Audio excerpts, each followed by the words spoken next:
2 days after the tragedy in Dayton, we announced a 17-point plan that we are calling Strong Ohio.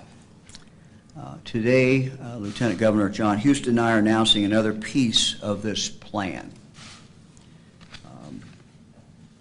Criminal history information submitted to Ohio's law enforcement automated system called LEADS and the National Crime Information Center called NCIC is dangerously deficient. When I was Attorney General, I found that some of our Ohio courts were failing to follow the law, requiring them to send dispositions and mental health adjudications to BCI for entry into these law enforcement databases. Now let me just mention one of the challenges is that there are 1,400 entry points around the state. We then immediately began working with the non-compliant courts to get this critical information into these systems. When critical information is missing, bad things happen. For example, law enforcement could encounter a suspect with a violent criminal history and not know it. A school could unknowingly hire a teacher with a criminal record and not know it. Or a federally licensed firearms dealer could unknowingly sell a gun to someone with a disqualifying conviction because that conviction simply did not show up in the background check. Law enforcement could encounter a subject with a violent criminal history and have no idea. For example, could pull over someone on the highway. The data was not in the database. When that officer walks up to that car, that officer would have no idea that this could be a dangerous individual. This is what happened in Texas in 2017. A man's disqualifying domestic violence conviction was not entered. His background check came back clean. He purchased a gun and then walked into a church and killed 26 people. That gun sale could have been prevented had the right information been in his background check. The submission of dispositions and mental health adjudications by Ohio's courts improved, got better when I was Attorney General. But they're not where they should be. And now as governor, I'm in a position where we can do a lot more. Examinations by Ohio's 218 National Instant Criminal Background Check System, or NICS,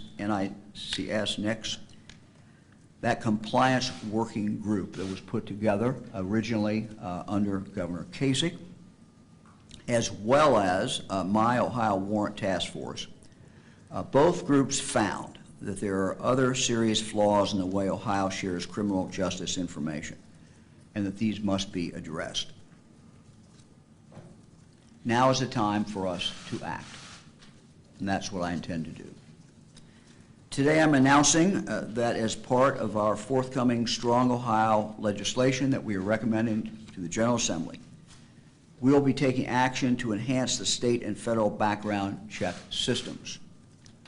Unlike the requirement for the entry of dispositions and mental health adjudications into LEADS and NCIC, there is currently, amazingly, there's currently no law in Ohio requiring the entry of warrants for violent crimes and protection orders into these systems.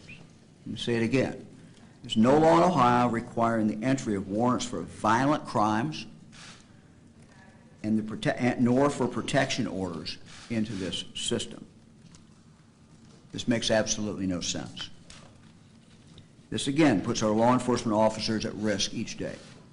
It puts our citizens at risk, and it increases the chance that someone who shouldn't buy a gun will walk into a store and be able to buy one.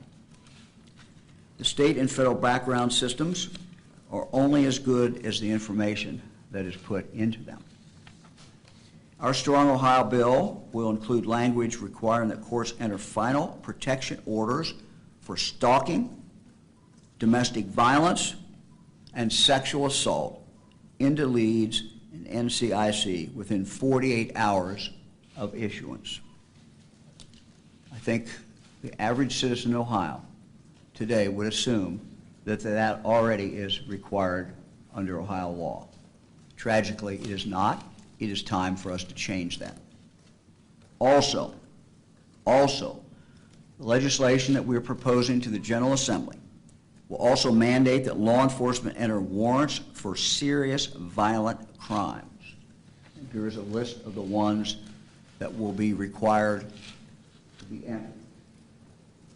And again, I think it would come as a shock to most Ohio citizens that there is no requirement that these be entered into the state database, nor there's requirement that they be entered into the federal database. You can see here the list of 28 Tier 1 warrants that the bill we're recommending will mandate for entry. Warrants for crimes such as murder, kidnapping, rape, domestic violence. This Tier 1 warrant offense list was developed this year by members of my Ohio Warrant Task Force. It was one of their recommendations. I formed this task force shortly after taking office to study the issue of unserved warrants in the state. And again, I think these facts will shock the average Ohioan. Our working group estimated that they're at a bare minimum 500,000 open warrants today in the state of Ohio. Yet, only 217,000 of those were entered into the state leads system.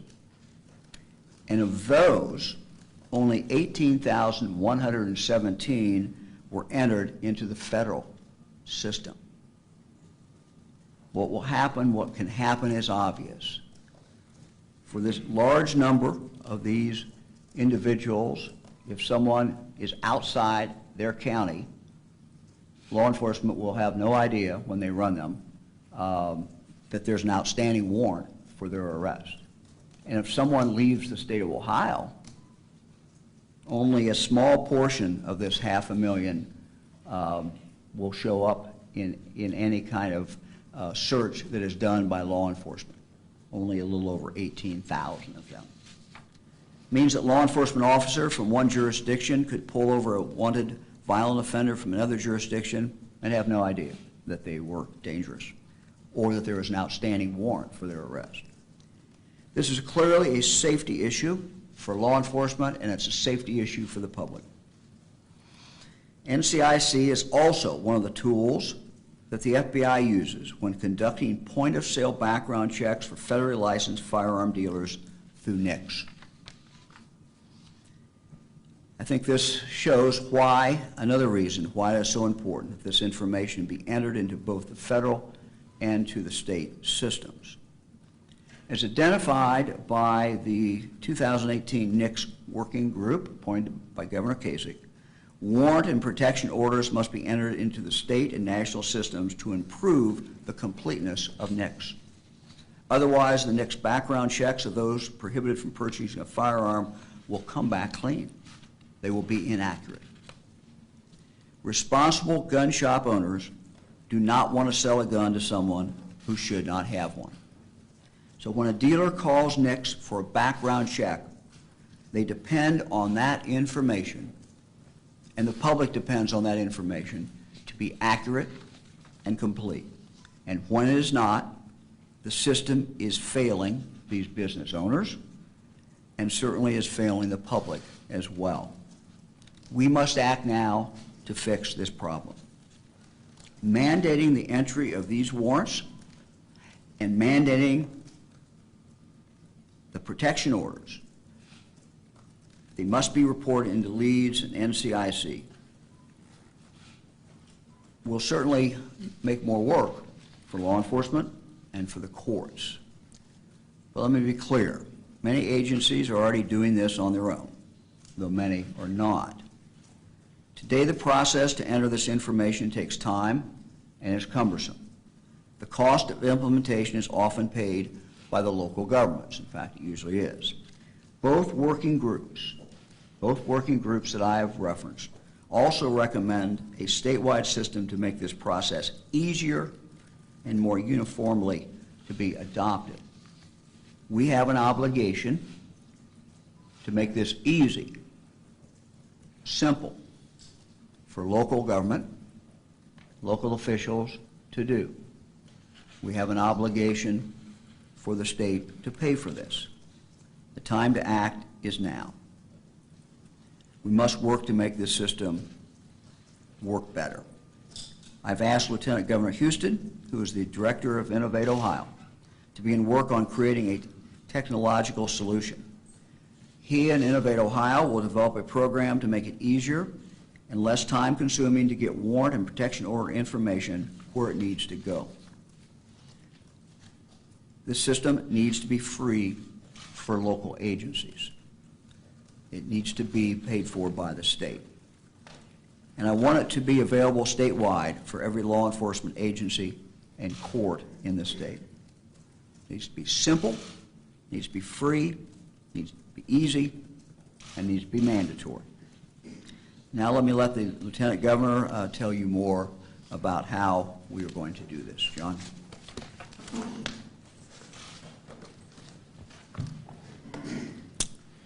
Thank you, Governor. I indeed am one of those Ohioans who was shocked to learn how many of these warrants, indictments, and protection orders were not entered into the system, and I feel passionate, as Governor DeWine does, we need to act. Let me just say our goal has always been to keep weapons out of the hands of criminals and dangerous people without infringing on the rights of law-abiding citizens.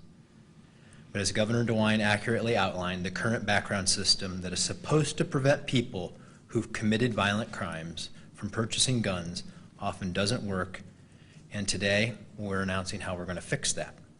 I have asked the Innovate Ohio team to begin work immediately with Director Damschroeder and Director Stickrath, who have collectively accumulated years of experience working on statewide technology projects and with law enforcement.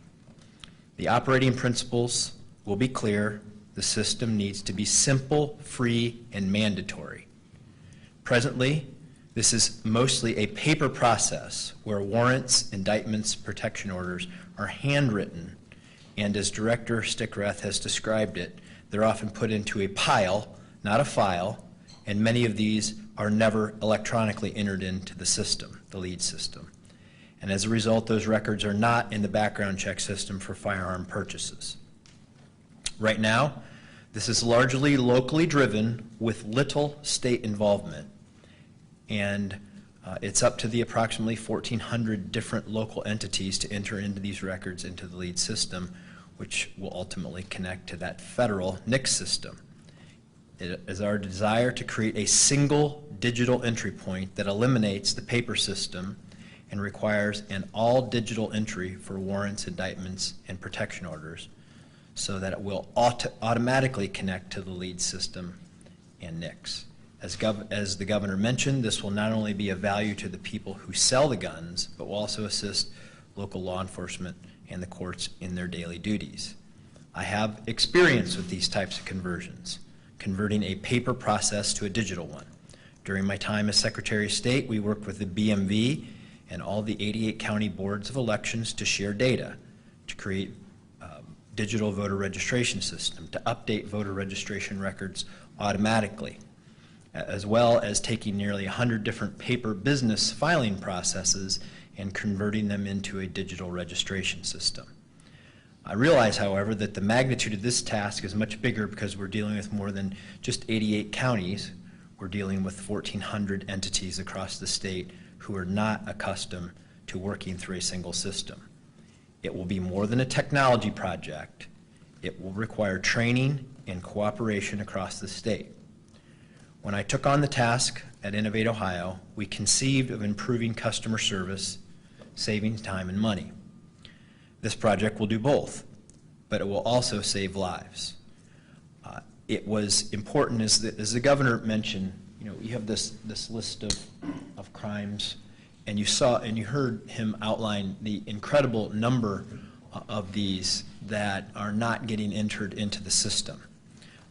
This is something that the task force have talked about, that the governor mentioned, but we also worked very closely with the Second Amendment rights groups who have been saying this for a very, very long time, that we need to improve the current system. I would like to thank Jim Irvine and the Buckeye Firearms Association for their guidance in helping us understand it from their perspective.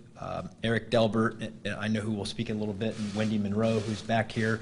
They own shooting ranges and sell guns.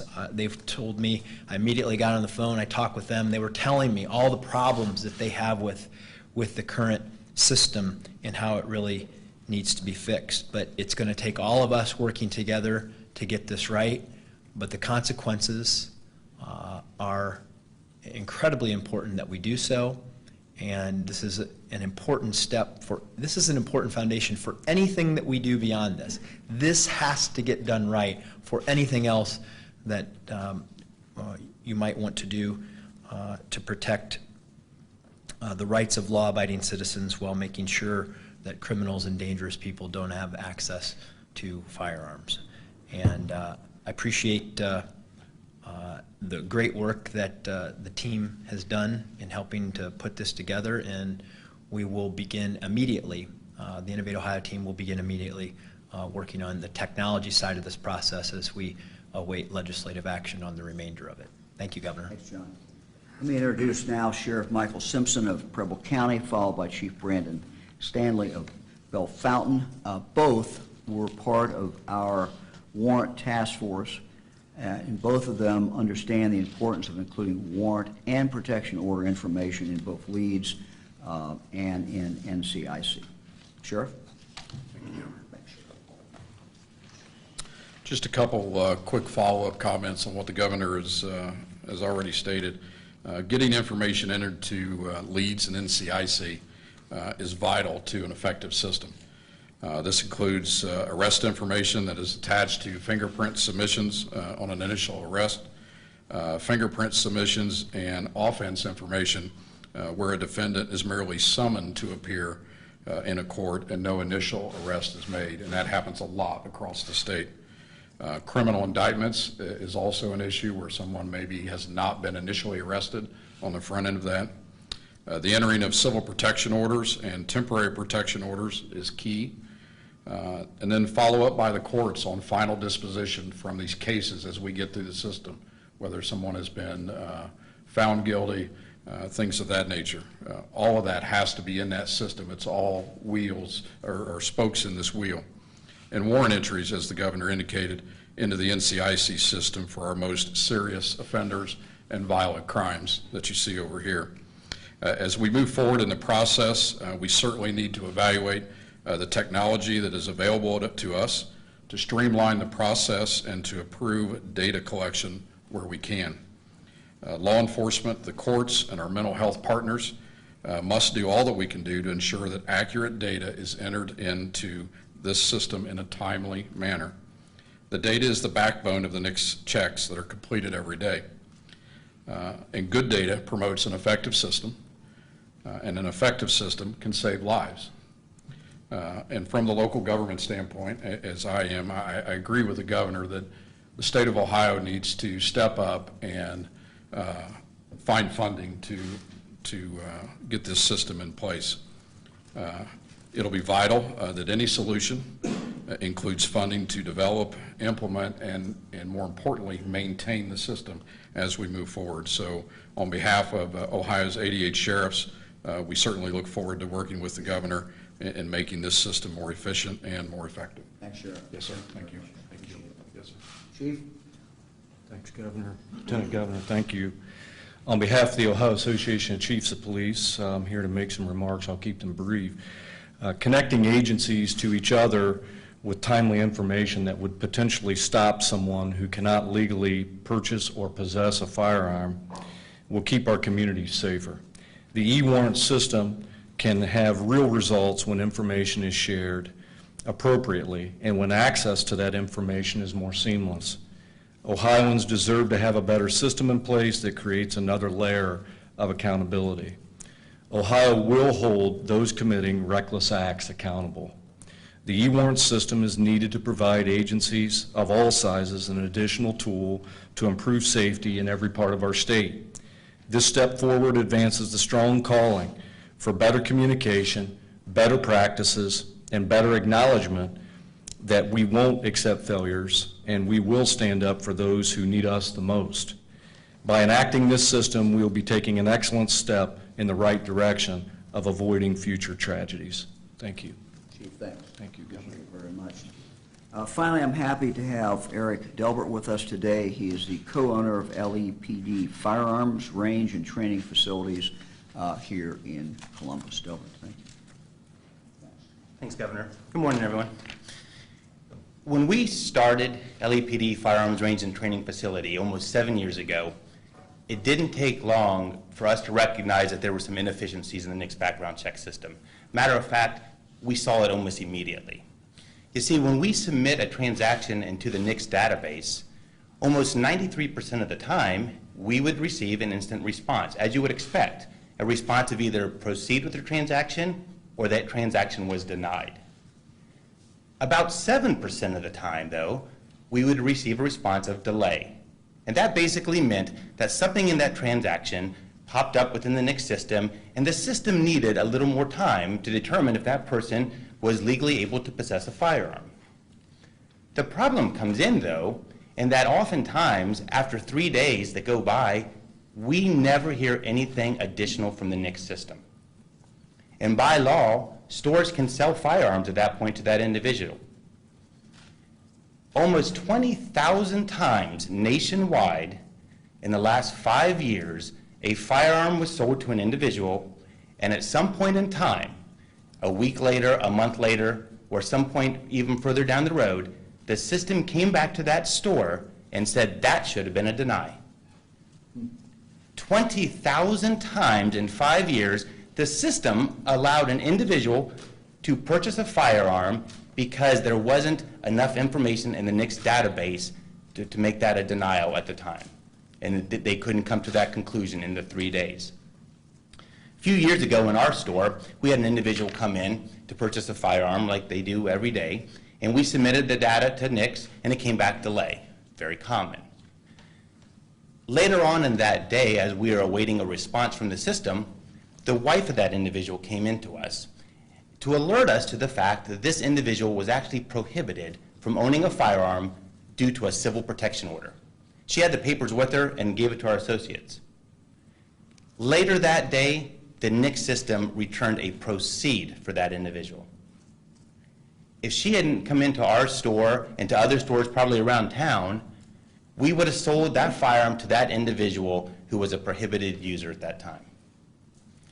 LEPD and the industry has been calling for changes to the NICS background system for a long time. There's a lot of positive attributes to the system that we need to build upon, but simply speaking, we just need to make it more efficient on putting the information in there and make the information in there more accurate. The last thing we want to do is sell a firearm to an individual who is prohibited from owning a firearm and see that individual go out there and cause harm to fellow citizens and to fellow law enforcement. What's being proposed today by the governor and the lieutenant governor will have measurable effect on keeping firearms out of the hands of criminals and the mentally ill in Ohio. Thank you. Happy to take any questions for any of the speakers. How many of the open warrants for violent crimes found on the Tier 1 list are among the missing warrants not in the system? Are your task force aware or able to determine that? I don't think we have those numbers. So do we? No, we weren't able to discern the type of warrants that were missing. So of the 500,000 warrants, open warrants, we don't know how many of those are Tier 1 at all. Right. That's correct. That's correct. And you know, certainly you have bench warrants, you have warrants from courts that are failure to show up. That might be a traffic offense. It could be something more serious. So no, there was no breakdown. But I think the most stunning figure is how many, just a small fraction of those half a million are in the national database at 18,000 or so. I mean, that's just, to me, is a stunning number, 9% roughly. So. Governor, do you know of any other states that are doing this, or is Ohio taking the lead on this? Well, Ohio, I really can't tell you that. Ohio is, to some extent, in a unique position because we are such a local government state. And we have, over 1,000 law enforcement agencies in the state. We have 88 court systems, 88 counties. We have many municipal courts. We have many common pleas courts. So, with 1,400 entry points, that really has been the challenge. And I'll be quite candid. This is something that when I was lieutenant governor, 1991 starting, we were focusing on because we saw that so many times you run someone and you get an initial charge, but you don't get a final disposition. It's improved since then. We made some progress then. We've made some progress when I was Attorney General. But I'm now in a position as governor to do a lot more. And what basically I have decided is that we need to really invest the money to make sure that we have a system that is usable. First of all, that's actually a statewide system. Number two, that is usable and easy to use by the people who are using it out in the field. And three, the state needs to pay for it. Is there a dollar amount attached to that? I don't think we know the dollar amount yet, but let me just say that the essential function of government is to protect people. And so we're going to do this, frankly, no matter what the cost is. We have to do this. We've got to get this right. We cannot be in a position where someone who has an outstanding warrant for a serious crime can leave the county and no longer be subject to someone finding out that they have the serious crime. We can't be in a situation where we only have a small fraction of our outstanding warrants in the state of Ohio that if a person leaves Ohio, no one's going to know it. That's just a ridiculous situation. So, this relates to public safety in general. It also, the reason we're making it and grouping it as part of our whole package in regard to the Dayton shooting, the aftermath of the Dayton shooting, is this directly impacts on the accuracy of the background checks that are run when someone goes in to buy a firearm. So it is directly on point in regard to that. But it should have, it's past time to do this. And as governor, I have an obligation to get this done, and we intend to get it done. Governor, the San Jose Mercury News just... I'm sorry, I missed the first part. The San Jose Mercury News just put out a report that looked at 75 cases of shootings over the last 3 years and found that most of those shooters telegraphed their intentions on social media. All of them bought guns legally, despite background check. People are going to look at your list and say, most people who have those crimes don't buy guns legally. They buy them through straw purchases, or they buy them through friends. Let me go back to what I said from this podium 2 days after the shooting. We are proposing a number of different things. We cannot say that we will never have, if all of these are enacted, that we will never have tragedies in the future. But what we can say is that each one will help. Each one will make Ohioans safer. And so I think that we should not look at each one of these individually or separately. I think and look at it and say, well, that wouldn't have protected us here, or that wouldn't have stopped this. We have to take a holistic approach. Each one of these things that we have talked about has been thought out. Each one of these we're going to be working with our friends in the Second Amendment to make sure we get them right, and we protect people's constitutional rights, and we're going to be working with the state legislature. But it is a package. It's a package that it's important that each component part be passed, but you could take each individual part of that and say, well, that won't protect us in this particular instance. And I might say, yeah, you might be right, John. Governor, could I add it? Actually, we just provided you an example in Texas where it would have. And so Most of the mass shootings were. I'm just sharing with you that from a data point of view, that's an example of one that actually would have, and those 26 lives might have been saved. And your point, you're talking about giving signs out early on. You remember, at our last press conference, we talked about an enhanced role, public safety, that we have put a group together that's going to be monitoring the internet in the sense of if keywords come up, the software will allow us to pull that up and look at the context of it. You're absolutely right. There are warning signs almost every single time when you have these mass shootings. Let me say something else. Our goal, though, is not just to stop the mass shootings. We mourn the people who were killed in Dayton, and we will continue to mourn them. We also need, though, to mourn those people who are killed in Ohio every single week by people who are legally prohibited from having a gun. And so we're going after them in several different ways. One of the ways we talked about last time was to enhance the penalty for people who are convicted in the state of Ohio of violent offenses, who cannot legally have a gun, who do have a gun. I met last night with over 60 county prosecuting attorneys. This is one of the things that they want. One of the things that they want to have as a tool so they can go after the repeat violent offenders who insist on continuing to have guns in their possession.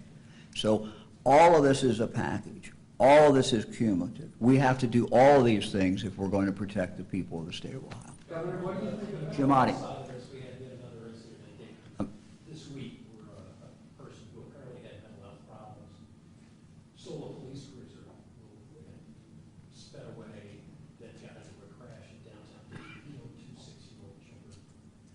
On the mental health side of this, how far have we come since your introduction of your 17-point plan? Give us an update on when those bills been introduced? Well, again, Jim, there's no magic that this is going to, these problems are going to be solved, but we started with the budget when we put a lot of money, over $675 million, to be used for wraparound services to try to identify, at least in part, to try to identify young people who are having problems, mental health problems, to try to get them the help that they need early on. We are trying to free up more space, and we'll free up more space in our psychiatric hospitals. But we also need to provide additional alternatives for families who have someone who has a very serious mental health problem and who may not be acting out criminally, but has that serious mental health problem. And so we need to be doing more in that area as well. Governor, what do you think about the draft legislation to put local opioid lawsuits under the control of the state attorney general? I think it's very important that in any of the settlements that occur or any of the verdicts that occur, that this money be dedicated to dealing with not just the opiate problem, but the drug problem that we have, the addiction problems that we have. So I think all the money that will come in needs to go for treatment, it needs to go for prevention, it needs to go to local law enforcement. Those three component parts. So I think that's, first of all, that's very, very important. I think the idea of that legislation, I think that would be a serious mistake. If you look at how our services are delivered in Ohio, and if you look at who has borne a great deal of the cost, what you will find is that local government has borne a great deal of that cost. This is something that we should allow to proceed in the court system. I filed, as you remember, when I was Attorney General. I filed against a number of the manufacturers. I filed against a number of the middlemen. Other local jurisdictions have made a decision to file as well. They have every right to file. And so those cases need to continue to proceed. Certainly there's going to be, if you're going to have a settlement, you have to have a universal settlement, or the companies aren't going to settle. So I understand what the Attorney General was trying to do with this proposed legislation, but I think it would be a very serious mistake. I think it would be unfair to our local government partners who have borne such a very, very heavy part of this burden. I would say, finally, that as far as the money that the state will get, we hope in the future, through the lawsuits that I filed, the great amount of that money is will eventually then go down from the state at the local level as well. Through our local ADAMS boards and the delivery of services. We are a local government state. Our services are delivered locally. So whether the cities get the money directly or whether it comes through the state, what we get is going to be shared certainly anyway with the local jurisdiction. But I just think it would be a mistake for the General Assembly to pass a law like that, and I think would be a very serious mistake. Governor, how do you plan on getting, the politics of these gun restrictions not very popular with the General Assembly? How do you plan on, building a coalition of supporters and convincing? Well, I'm working on that, and John is working on that every day. We fully understand concerns that have been expressed. We want to make sure that anything that we propose to the General Assembly has a chance of getting passed, but it's also very important for it to be constitutional. It's important for it to respect the Second Amendment rights. We've been working very closely with our friends in the Second Amendment community, and it continues to be a work in progress. I think you're beginning to see, though, a good, broad cross-section of people in the state of Ohio who support our package. Some people don't think it goes far enough. Some people may have other opinions, but if you look at the mayors, for example, mayors who deal with these problems every day, we're getting more and more support from them. Had the opportunity to talk to the mayor of Cincinnati, the mayor of Columbus at the soccer match this weekend, and they both support our proposal and our plan. John?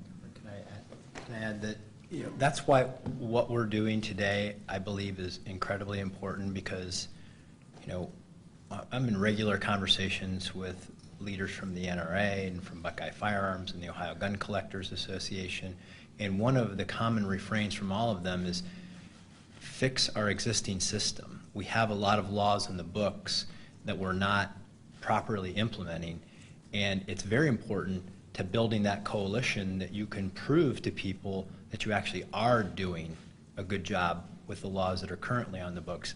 Today's announcement is a critical step to proving our commitment to doing that, which I think builds support and trust among the different voices that are out there across the state advocating on these issues. And let me just add, we're going to continue to be transparent.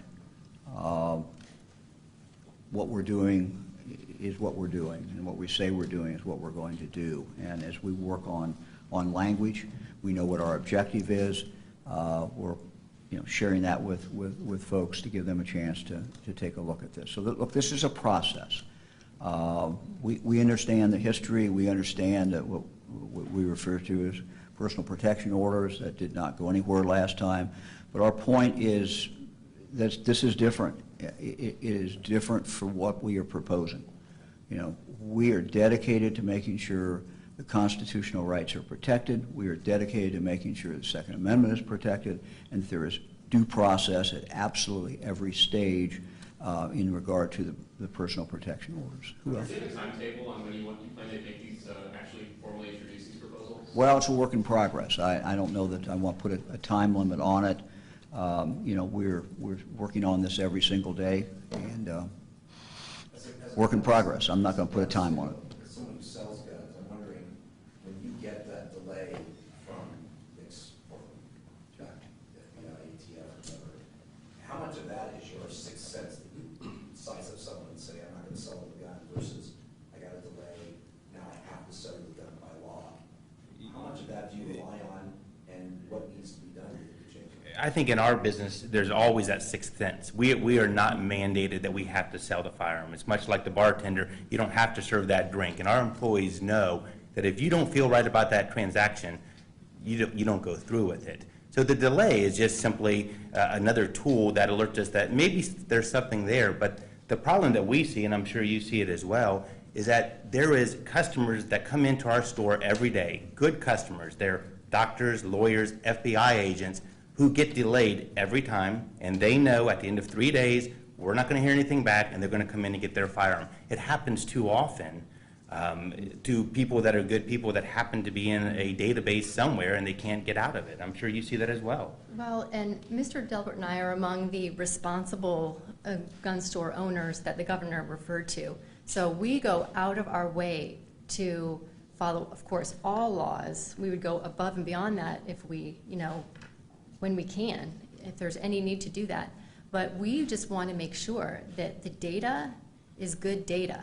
So I'm encouraged that the administration wants to, you know, start with that, because if the data isn't good, the background check isn't good. So we just really are encouraged by that. What is your name? Wendy Monroe. Do you think there should be background checks for people that are selling guns, you know, at these gun shows, which are currently not required? I think today what we really wanted to focus on is the data and fixing the data, so we're not just running around trying to put out a bunch of fires. So we're starting with that, and we'll see where it goes. I'm encouraged that the administration is talking with stakeholders, Buckeye Firearms, other stakeholders, people like us that deal with this every day. So I'm encouraged that they are listening and doing their research. It's been eye-opening what they have found out so far, so we're encouraged by that. Who else? Governor, I've heard from folks like Eric for years now that there are problems with the background check system, and so this doesn't seem to be new. Mass shootings, unfortunately, in this country are not new. What was it about this moment that is leading to this change? Why has it not been tackled before this? You're talking about our criminal record system, particularly? Yeah, fixing the background checks. Look, we have been, I can't tell you how many times I've talked with Tom Stickrath and said, look, we need to, you know, we need to fix it. What is different here is that when I was Lieutenant Governor, when I was Attorney General, there were certain things we could do. And, you know, for example, we would get on the phone in the AG's office and literally call a county if nothing was coming in. If you didn't see something coming in for a week, you know, we'd call them, hey, what's going on? Why don't you send it in?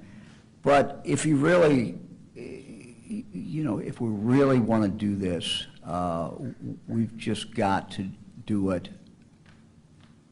sort of from the ground up. And so as governor, I can do more. And as governor, I'm making the commitment. We're going to fix this system. To fix it, we've got to make it easy for the people who put the data in. That's just the way it is. And the state of Ohio has to pay for it. So my commitment is it's going to be easy. I've charged John Houston and Innovate Ohio with getting this done. This is when John and I talked early on, even before he got on the ticket, before we came together, this was something that I gave him as an example. He talked about innovation in state government. I said, let me give you an example of where we really need that. So this goes way, way back, and this project is made for Innovate Ohio. What we have found is that we can make incremental changes in the system. We can improve it, we can patch it, we can plug the hole here, but what we really need to do is just to have a complete overhaul of the system. and accomplish those things, and the state has to do it. Look, these are local units of government, whether it's over 1,000 law enforcement agencies, whether it's the hundreds and hundreds of courts, but ultimately the buck stops with the state. The state needs to provide a uniform system, and the state needs to make it easy, and the state needs to pay for it. What's the state going to do? What's this? Okay, the system, is it something that you can get started before lawmakers' approval, or something that you need to wait for their approval? And then what's the process for getting off the system if, like, you're not convicted of the offense? Well, as you know, anytime you're doing a big data project, there are a lot of different pieces to it. We will start immediately, but it works tandem. You can build the technology solution, which we will, but then you have to train people to use the technology, and then we need the legislature to make it mandatory, because if you build a great system and still make it optional, it's not going to be a very functional or useful system. And so all of this has to fit together, the technology piece, the buy-in and training piece from our friends at the local level, and then the legislative piece to mandate it. So they all have to come together for it to work. That's why it's, you gotta do, I wouldn't want to put a time frame on it, but we will begin immediately on the technology piece while we wait for the other, while we build this process with the other partners. Somebody in the back hand. Governor and Lieutenant Governor, you just kind of touched on this. So these are new information that you're requiring to be put into the system. How do you make sure that local officials actually put this into the system? Because that's been the struggle for the past couple of years too. I think exactly what we've said, though. I mean, look, these are not bad people. They're not holding back information to mess up the system, but they're holding it back because it's cumbersome to put it in. It's difficult, and kind of life gets in the way sometimes of doing what you should do. So we got to make it easy for them. We've got to make it so they can do it. But as John said, we also have to make it mandatory. And just to take the warrant side of this, I just think most Ohioans would be shocked if they knew that there could be an outstanding warrant for someone's arrest, and that person could go across the county line and no longer really, any law enforcement agency who ran the guy wouldn't know that they had that outstanding warrant. So these are things that we can do, things that we should do. John? Yeah, I would just add, really it's trying to take a two-step process and turn it into a one-step process. And the technology should allow that to happen. But, this is not going to be something where, I've learned this, we're not going to say, here's how you do it. We're going to have to work with our local partners to design a system that helps make their lives easier and solves the problem.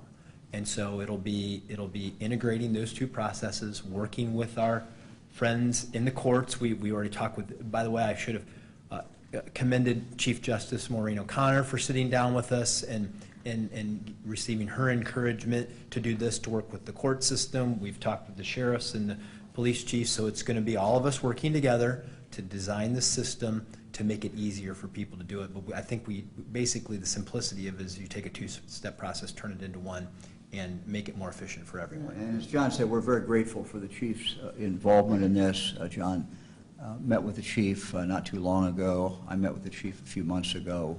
She's all in, and we appreciate her help very, very much. It's essential. Lieutenant Governor, This is the last question. To you both, Dayton, previous mass shootings in Ohio, like Chardon and Cincinnati, did not prove to be a tipping point. How do you think shooting Dayton will be a tipping point for substantial changes in how Ohio addresses gun policy?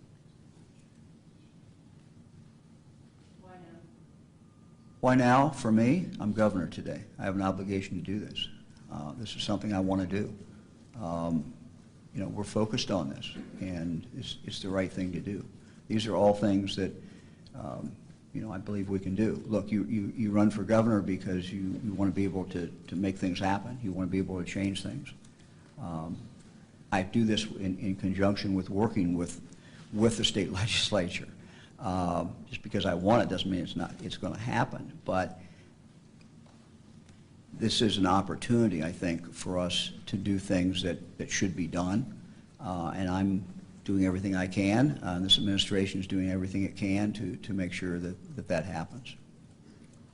I would just want to add one thing to that, is that one of the things that has been I think a hallmark of Governor DeWine's governorship and our administration, which is going on right now, is that we bring everybody into the room. There's the people that would be in favor of more aggressive measures as it relates to guns, and people who would not be in favor. We're bringing them into the room. We're listening to them. We're hearing what their concerns are. We're addressing those concerns, and we're trying to build a solution that serves that provides the solution that everybody is seeking. And we're interested in, as the governor outlined, it's constitutional, it can pass the legislature, and it will matter. And everything that we do is focused on that. I think that the governor has, what he's done in his first 8 months as governor, is he's brought people into the room, local government and others. We're taking the same approach with this. And because there is a level of trust that's being built between all of the voices in this conversation, I think we have a better chance than we've had in the past. Real quickly, Lieutenant Governor, you said this is an important foundation for anything that comes beyond this. What can come beyond this? Today we're talking about this. My point being is what we often hear is that, why don't you fix the system that we have now before you talk about other things? Very valid concern, I think, that are often expressed by our friends who are gun rights advocates. And we are stepping up to answer their challenge of fixing the existing system. Thank you. Thanks, everybody.